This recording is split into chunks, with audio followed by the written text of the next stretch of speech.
The first recorded use of AED is with the Assyrians, I think, who noted that they were generating gas for lighting and heating from decomposing dung.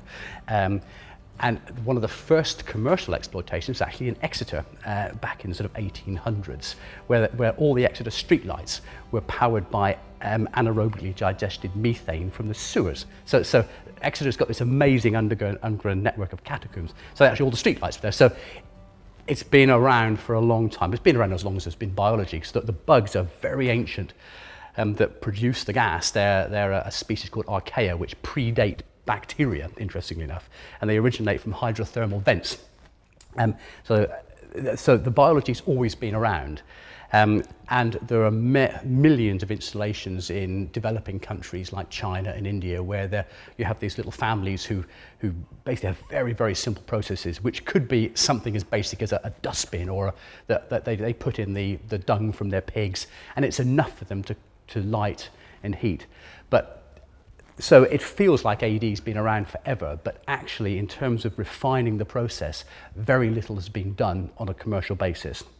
So all the thousands of plants that you hear about in Germany, they're actually running on a very, very simple biological model, which we rather disparagingly call the one-pot model, where you just chuck everything in a bucket, and they're just basically multi-million litre buckets, close it up, and nature gets about its business.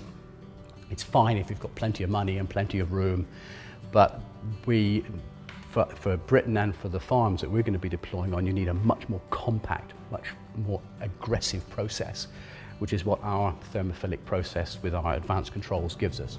People will always say, do you know if it scales up? We counter this with the core principle of a high degree of modularity. So our plants are built on a standard reactor pack. So we have, in this case, it's a 60 cubic meter reactor.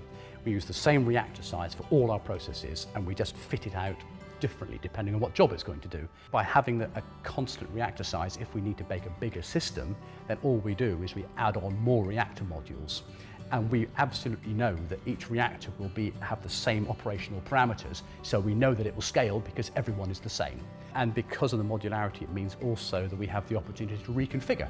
At some point, we'll say that actually a client may say, actually, my 200 kilowatt plant was lovely, but I kind of like to jump it up to 250, please. So that's fine.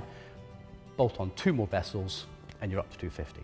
So that's how we're making the modularity work for us.